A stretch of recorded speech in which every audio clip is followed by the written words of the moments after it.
النبي صلى الله عليه وسلم المسلم أخو المسلم لا يظلمه ولا ينصره ولا يحقره. التقوى هاهنا وأشار إلى صدره ثلاثة بحسبه من المرء أن يحقر أخاه المسلم. كل المسلم على المسلم حرام دمه وعرضه وماله أو كما قال صلى الله عليه وسلم. عزیز دوست اور بزرگوں، اللہ تبارک و تعالیٰ نے انسان کو دوسرے حیوان کے مقابل زندگی گزارنے کا ایک الگ طریقہ عطا کرا.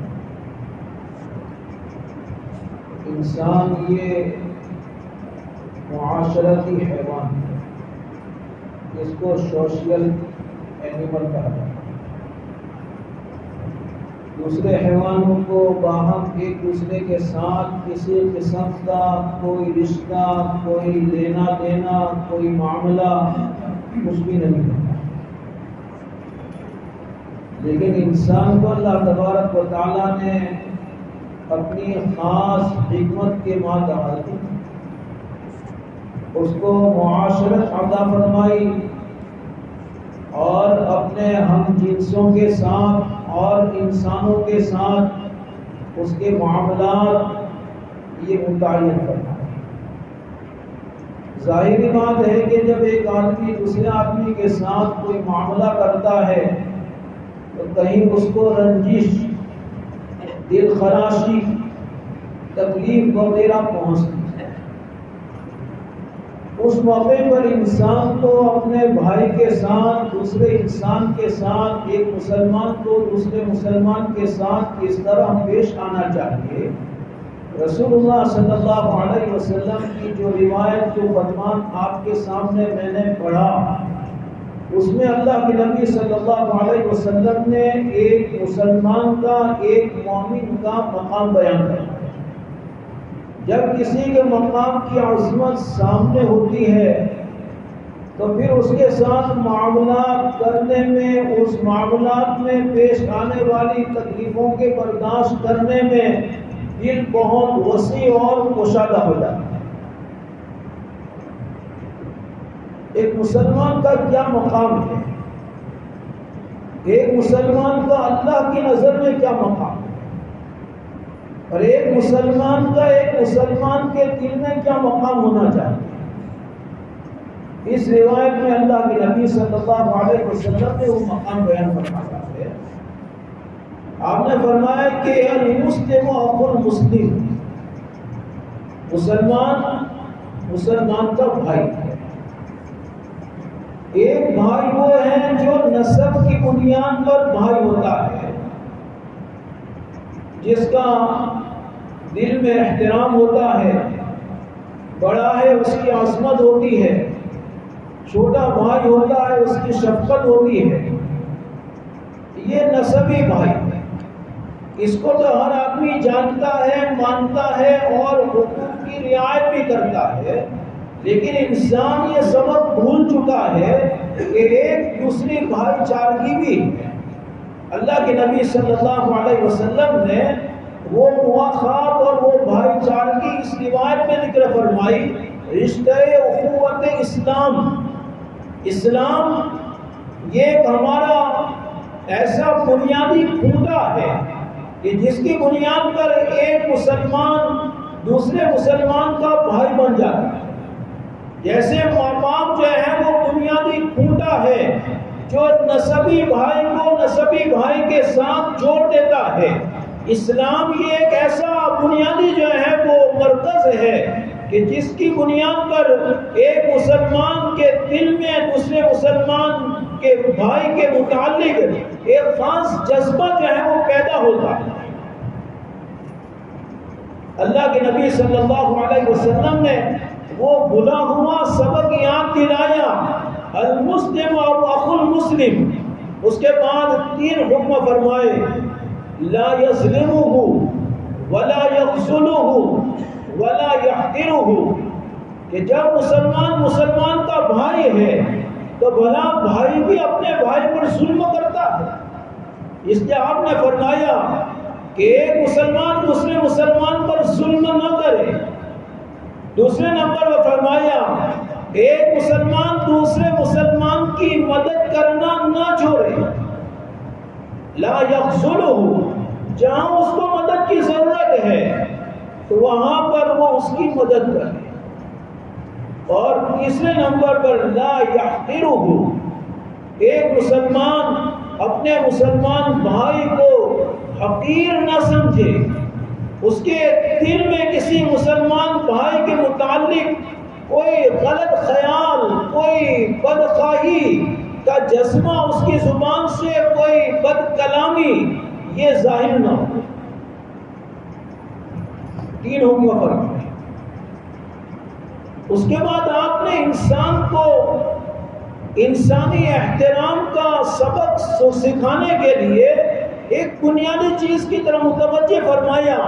آپ نے اپنے دل کی طرف اشارہ فرما کر آپ نے فرمایا کہ التقویٰ ہاہنا، واشار الی صدرہ ثلاثا، 3 مرتبہ دل کی طرف اشارہ کرتے ہوئے آپ نے فرمایا کہ التقویٰ ہاہنا، ظاہری شکل و صورت کی بنیاد پر کسی کے متقی ہونے کا خیال تو ہم قائم کر سکتے ہیں، لیکن ظاہری شکل و صورت کی بنیاد پر کسی کے برا ہونے کا ہم خیال قائم نہیں کر سکتے ہیں، اس لیے کہ تقویٰ یہ ایک پوشیدہ چیز ہے، چھپی ہوئی چیز ہے، دل میں رکھی ہوئی ہے۔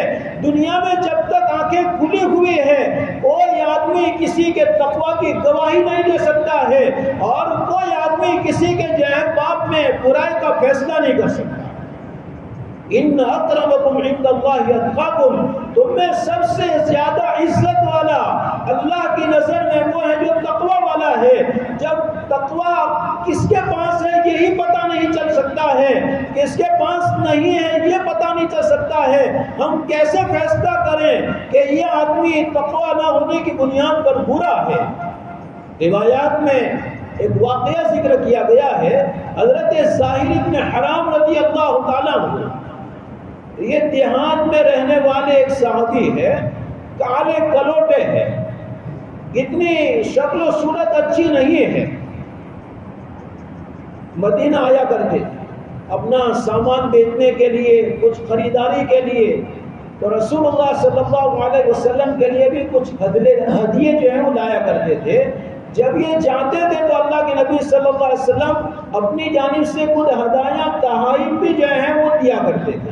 ہمارے یہاں پر لوگ یہ کہتے ہیں کہ ہدیہ دینا جو ہے، لینا جو ہے وہ سنت ہے، دینا بھی سنت ہے، ادھوری بات یہ انسان کو جو ہے وہ شریعت کی حقیقت پر قائم نہیں کر سکتی۔ اللہ کے نبی صلی اللہ علیہ وسلم لیتے بھی تھے اور دیتے بھی تھے۔ تہادوا تحابوا، حدیث پاک میں ذکر کیا گیا، ہدیے دیا کرو، دیا کرو، صرف لیا کرو نہیں، دیا کرو، لیا کرو، آپس میں محبتیں پیدا ہوگی۔ اگر جو ہے ون وے ہوگا تو پھر نفرت پیدا ہوگی، صرف لینے کا مسئلہ ہو تو پھر جو ہے نفرت ہوگی۔ اس لیے اللہ کے نبی صلی اللہ علیہ وسلم حضرت ظاہر کو یہ ہدیہ دیتے تھے۔ ایک مرتبہ بازار میں اپنا سامان فروخت کر رہے تھے تو رسول اللہ صلی اللہ علیہ وسلم نے ان کو دیکھا، انہوں نے اللہ کے نبی کو نہیں دیکھا، آپ نے پیچھے سے آ کر کولی بھر لی، یہاں سے ہاتھ جو ہے وہ دونوں ملا کر ان کو پکڑ لیا، اس طرح پکڑ لیا کہ وہ پیچھے مڑ کر دیکھ نہ سکے، جیسے ہمارے یہاں بچے کرتے ہیں آنکھیں دبا دیتے ہیں، آپ نے یوں کیا۔ جب انہوں نے کچھ کوشش کی اور دیکھا تو پتا چلا کہ اللہ کے نبی صلی اللہ علیہ وسلم ہے، تو پھر جو ہے وہ اپنی پیٹھ کو آپ کے سینے کے ساتھ لگا رہے ہیں کہ یہ برکت کا موقع اور کب ملے گا۔ اللہ کے نبی صلی اللہ علیہ وسلم یہ اعلان کر رہے ہیں کہ میں یشتری منی ھذا العبد، اس غلام کو مجھ سے کون خریدے گا؟ حالانکہ غلام نہیں تھے، آزاد تھے۔ آپ نثار فرما رہے ہیں، دل لگی فرما رہے ہیں، آپ نے فرمایا کہ کون اس غلام کو مجھ سے خریدے گا؟ تو حضرت ظاہر نے یہ عرض کیا اذن تجدنی قاصدا یا رسول اللہ کے نبی، میری ظاہری شکل و صورت اور میری پرسنالٹی یہ ایسی ہے کہ مجھے آپ بے قیمت پاؤ گے، کوئی ایک پیسہ دے کر مجھے خریدنے والا نہیں ملے گا۔ رسول اللہ صلی اللہ علیہ وسلم فرمایا وَلَٰكِن لَسْتَ عِندَ اللَّهِ بِقَاصِدٍ، اے ظاہر دنیا والے تمہیں جو ہے وہ معمولی سمجھیں، حقیر سمجھیں، لیکن اللہ کی نظر میں جو ہے تمہارا مقام بہت اونچا ہے۔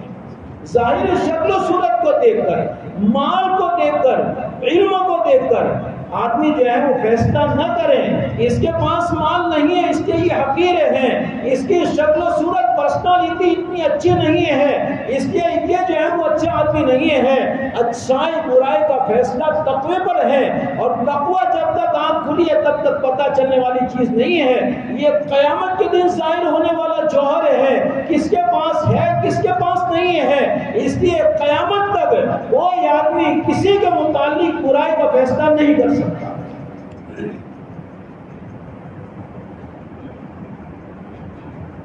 التقوی ہاہنا، اس کے پاس سنو، ہمارا معاشرہ، ہمارا سماج معمولی چیزوں میں ایک دوسرے کو اتار دیتا ہے، ایک دوسرے کو حقیر قرار دیتا ہے، عزتیں پامال کر دیتا ہے۔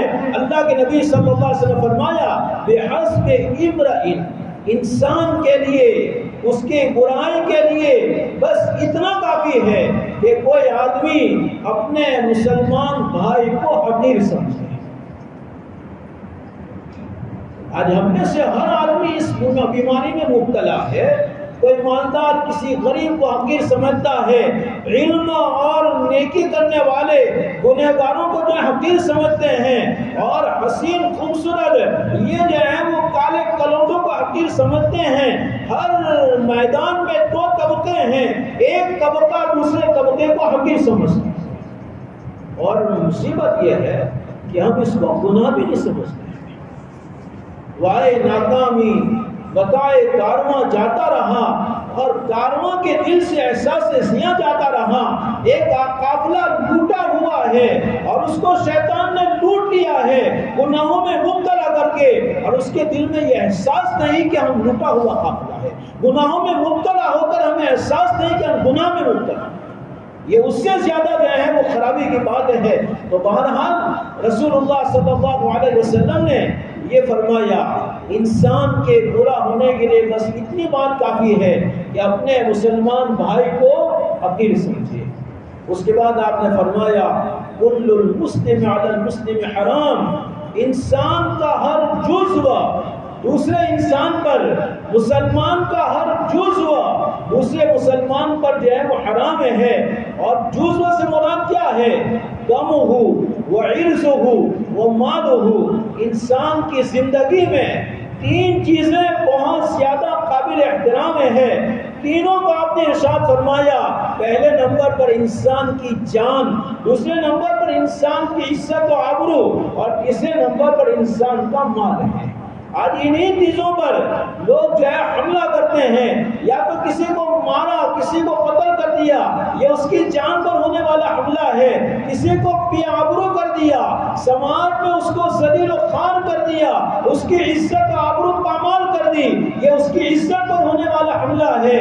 اور مال، امانت رکھا ہوا مال ضائع کر دیا، کسی کا مال غصب کر لیا، کسی کے 2 اینٹ زمین جو ہے وہ ہڑپ کر لی، کسی کے جو ہے کھیت کو جو ہے وہ ضائع کر دیا، معلوم نہیں کیا کیا صورتیں ہیں۔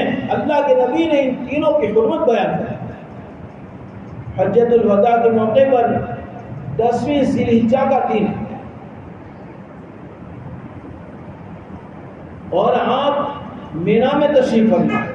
یہ حجۃ الوداع کے موقع پر آپ نے 3 خطبے دیے، ایک 8ویں ذی الحجہ کو بھی خطبہ دیا ہے، ایک 9ویں ذی الحجہ کو بھی خطبہ یعنی بیان دیا ہے، اور ایک 10ویں ذی الحجہ کو بھی ایک بیان دیا ہے۔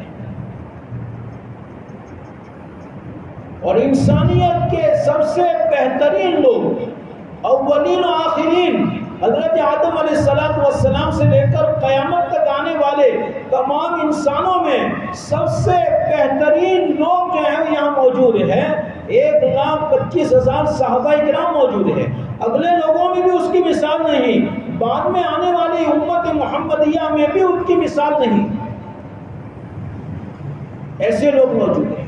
اب ان لوگوں کو کون سا سبق دینے کی ضرورت ہے؟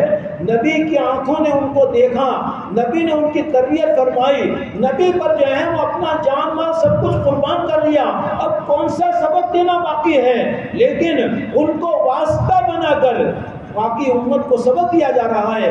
آپ نے اس موقع پر صحابہ کرام سے 3 سوال کیے، ایو یوم ھذا، ایو بلد ھذا و ایو شہر ھذا، یہ آج کون سا دن ہے، یہ کون سا شہر ہے، اور یہ کون سا مہینہ ہے؟ تینوں کے جواب میں صحابہ کرام نے یہ عرض کیا، اللہ و رسولہ عالم، اللہ اور اللہ کے رسول ہی بہتر جانتے ہیں۔ یہ صحابہ کرام کا ادب تھا، وحی کے نزول کا زمانہ تھا، اگر جو ہے صحابہ کرام کی سماعت اللہ کی نظر میں اتنی مقدس تھی کہ اگر یہ جواب دے دیتے اللہ اس پر مہر لگا دیتا، اس لیے صحابہ کرام جواب نہیں دیتے تھے، ہمارا جواب جو ہے وہ ناقص ادھورا ہوگا، اس لیے وحی نازل ہو جاویں اور وحی کے ذریعے کوئی ہدایت کی جاویں، اس لیے صحابہ کرام جواب نہیں دیتے تھے۔ آج ہم ایسا نہیں کر سکتے، اسی سے کچھ پوچھا جائے تو وہ نہیں کہہ سکتا کہ اللہ و رسول عالم، ورنہ ان بچوں کے لیے امتحان میں تو بہت آسان ہے، سوال پوچھا گیا جواب لکھ دیا اللہ و رسول عالم، یہ نہیں، وحی نازل ہو چکی، شریعت کو قرار ہو چکا، شریعت کا نظام محفوظ ہو چکا، اب جو بات ہے وہ بیان کرنی پڑے گی، اس وقت کا یہ نظام۔ صحابہ کرام نے یہ جواب دیا اللہ و رسول عالم۔ آپ نے جو ہے وہ پہلا سوال کیا تھا ایو یوم ھذا، یہ کون سا دن ہے؟ صحابہ نے جب یہ جواب دیا کہ اللہ و رسول عالم، تو آپ نے فرمایا کہ الیس یوم النحر ھذا، کیا یہ یوم النحر یعنی بقرہ عید کا دن نہیں ہے؟ صحابہ نے عرض کیا کہ بلا، کیوں نہیں۔ دوسرا سوال کون سا شہر ہے؟ صحابہ کرام نے جواب نہیں دیا، تو آپ نے فرمایا کہ کیا یہ شہر مکہ نہیں ہے؟ تیسرا سوال کیا کہ کون سا مہینہ ہے؟ صحابہ کرام نے جواب نہیں دیا، تو آپ نے جو ہے وہ فرمایا کہ کیا یہ ذی الحجۃ الحرام کا مہینہ نہیں ہے؟ اب یہ تینوں چیزیں آپ نے اس لیے بیان فرمائی کہ کفار مکہ کے دل میں بھی اسلام لانے سے پہلے، یہ تو صحابہ کرام کی جماعت ہے، اسلام لانے سے پہلے ان تینوں کی جو ہے وہ حرمت اور عظمت پائی جاتی تھی۔ یوم النحر کی بھی اس لیے کہ حضرت ابراہیم علیہ السلام کے ساتھ اس کی نسبت قائم ہے، قربانی ملت ابیکم ابراہیم حضرت ابراہیم علیہ السلام کی سنت ہے، اور مکہ کے کافروں کے دل میں حضرت ابراہیم علیہ السلام کا ایک خاص مقام تھا، اس لیے جب ان کو دین کی دعوت دی جاتی وہ کہتے ہیں کہ ہم ملت ابراہیم پہ قائم ہیں۔ اس لیے عید کے دن کی بھی عظمت، ذی الحجہ کے مہینے کی بھی عظمت، اس لیے کہ ذی الحجہ کا مہینہ بھی ابراہیم علیہ السلام سے جو ہے نسبت رکھتا ہے، اور اسی طرح ان کے دل میں جو ہے مکہ کی عظمت کا تو جو ہے وہ یہ حال تھا کہ اس کے مقابلے میں ان کے نظر میں کوئی دوسری چیز آتی ہی نہیں تھی۔ یہ تینوں چیزیں آپ نے بیان فرمائی، اس لیے کہ ان کے دلوں میں ان تینوں کی عظمت، حرمت، خاص مقام ہے۔ اس کے بعد آپ نے فرمایا الا ان دماءکم واموالکم واعراضکم حرام علیکم کحرمت یومکم ھذا فی شہرکم ھذا فی بلدکم ھذا، جس طرح اس دین کی تمہارے دل میں عظمت ہے، اس مہینے کی عظمت ہے، اس شہر کی عظمت ہے، اسی طرح اللہ تبارک و تعالیٰ نے تمہارے آپس کے خون، تمہارے آپس کے جان مال، عزت و آبرو ایک دوسرے کے لیے ایسی ہی حرمت والی بنائی ہے جس طرح ان تینوں کی حرمت۔ ابن ماجہ شریف کی روایت میں ہے، حضرت عبداللہ ابن عمرو بن العاص رضی اللہ تعالیٰ عنہ فرماتے ہیں کہ رسول اللہ صلی اللہ علیہ وسلم کے ساتھ ہم طواف کر رہے تھے، تو آپ طواف کرتے کرتے رک گئے، کعبۃ اللہ کو دیکھ کر آپ فرمانے لگے کہ ما اطیبک وما اطیب ریحک وما اعظمک وما اعظم حرمتک۔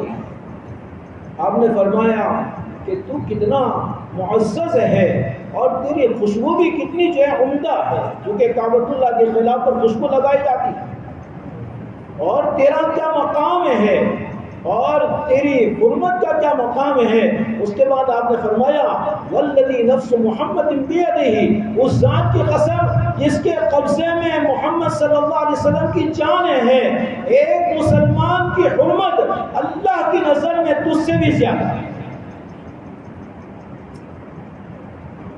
تجھ سے بھی زیادہ۔ جس مسلمان کی حرمت، اس کی عظمت، اس کا مقام اللہ کی نظر میں اتنا زیادہ ہو کہ اس کے مقابلے میں کعبۃ اللہ کا مقام نیچے ہو جاتا ہے، اس مسلمان کو حقیر سمجھنا، چند مال کے جو ہے وہ بنیاد پر، اس کو خوبصورتی کی بنیاد پر، نیکی اور دینداری کے گھمنڈ کی بنیاد پر، علم کی بنیاد پر، یا جو بھی نعمت اللہ سے جو ہے پائی ہے ان نعمتوں کی بنیاد پر کسی کو حقیر سمجھنا جو اللہ کی نظر میں کعبۃ اللہ سے بھی بلند عظمت والا ہے، یہ ہمارے لیے کہاں جائز ہو سکتا ہے۔ ایک آخری واقعہ ذکر کر کے اپنی بات ختم کر دیتا ہوں۔ حجۃ الوداع کا موقع ہے، رسول اللہ صلی اللہ علیہ وسلم نے اس حج کے موقع پر اپنے سفر میں کبھی حضرت فضل ابن عباس رضی اللہ تعالیٰ عنہ کو اپنے ساتھ جو ہے سواری پر بٹھایا ہے، اور کبھی حضرت اسامہ ابن زید رضی اللہ تعالیٰ عنہ کو بٹھایا ہے۔ دونوں بچے ہیں، بچے یعنی 8-10 سال کی عمر ہوگی، کبھی اس کو کبھی اس کو۔ عرفات سے مینا کی طرف روانگی ہوتی ہے 9ویں تاریخ کے غروب کے بعد مغرب کی نماز پڑھنے سے پہلے۔ یوم عرفہ کو غروب ہو جانا تو مغرب کی نماز نہیں پڑھنا ہے، مغرب کی نماز مزدلفہ پہنچ کر پڑھنا ہے، عشاء کے وقت میں مغرب اور عشاء دونوں۔ تو اب آپ نے غروب ہو چکا، آپ نے روانگی کا اعلان کیا، یا ایھا الناس انفروا، چلو مزدلفہ کی طرف جانا ہے۔ آپ نے جو ہے وہ حضرت اسامہ ابن زید کو تلاش کیا، وہ نہیں ملے، تو آپ نے فرمایا کہ لوگوں رک جاؤ۔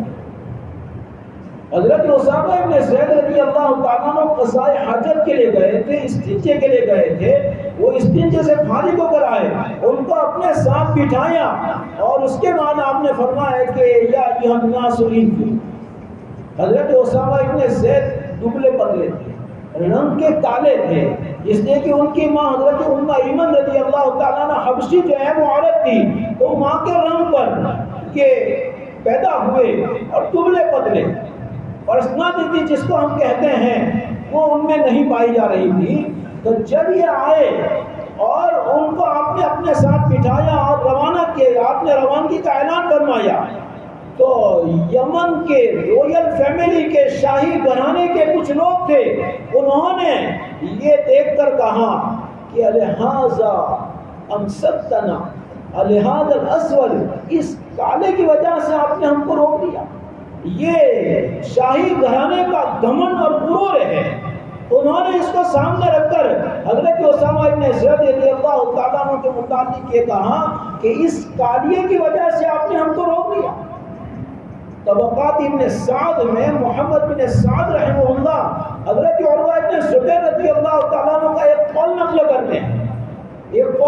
کرتے ہیں کہ اسی وجہ سے یمن والے جو ہیں وہ کافر ہو گئے۔ انہوں نے ابتداء حضرت صدیق اکبر رضی اللہ تعالیٰ عنہ کے زمانے میں، آپ کی خلافت کی ابتدا میں عرب پورا مرتد ہو چکا، مکہ، مدینہ اور طائف، ان تین جگہوں میں ارتداد کی ہوا نہیں پہنچی تھی، باقی جو ہے پورا عرب مرتد ہو چکا، پورا عرب، اور یہ ہوا شروع ہوئی تھی یمن سے۔ حضرت عروہ ابن زبیر رحمہ اللہ نے جب یہ ذکر کیا تو محمد بن سعد فرماتے ہیں کہ میں نے جو ہے عروہ ابن زبیر سے پوچھا کہ کیا مطلب، تو حضرت عروہ ابن زبیر رحمہ اللہ نے جو ہے وہ جواب یہ فرمایا کہ حجۃ الوداع کے موقع پر یمن کے شاہی گھرانے کے لوگوں نے حضرت اسامہ ابن زید رضی اللہ تعالیٰ عنہ کو جو حقیر سمجھ کر ان کو کالا کہا تھا، اس کی وجہ سے اللہ نے ان کے دل سے ایمان چھین لیا۔ اب اندازہ لگائیے کتنا بڑا گناہ، لیکن آج یہ بیماری ہمارے پورے سماج کو اس طرح دیمک کی طرح، ادھر کی طرح کھائے جا رہی ہے کہ لکڑی کے آخری کنارے تک وہ دیمک کا کیڑا کھاتا رہتا ہے، جب تک جو ہے وہ گر نہ جائے تب تک پتہ نہیں چلتا ہے۔ یہ بیماری دوسروں کو حقیر سمجھنے کی ہمیں اندر سے اس طرح کھا رہی ہے کہ اللہ کا فضل شامل حال نہ ہو تو موت تک اس کے گناہ ہونے کا احساس ہمیں پیدا نہیں ہوتا۔ اس لیے اللہ کے واسطے اللہ کے نیکیاں کم کرو چلے گا، فرائض پر انتفاع کرو، نوافل کا اہتمام نہ ہو چلے گا، لیکن گناہوں سے پرہیز نہ ہو تو آدمی کتنا ہی ٹونک معجون اور خمیر جو ہے وہ کھاتا رہے، لیکن وہاں ایک زہر کا قطرہ یہ اس کے ہلاک ہونے کے لیے کافی ہے۔ گناہ، اور اس میں بھی بندوں کے حقوق والے جو گناہ ہے وہ جو ہے وہ زہر ہے، ایمان کو کھا جانے والے۔ اللہ تعالی ہمیں صحیح سمجھنے کی اور عمل کرنے کی توفیق عطا فرمائے۔ انسانی احترام اور اسلامی احترام کا سبق اللہ کے نبی نے ہمیں جو سکھایا ہے، اللہ کرے کہ ہم اس کو سیکھیں اور اس پر عمل کرنے والے بنیں۔ اللہ سننے سے زیادہ سمجھنے کی اور عمل کرنے کی توفیق عطا فرمائے۔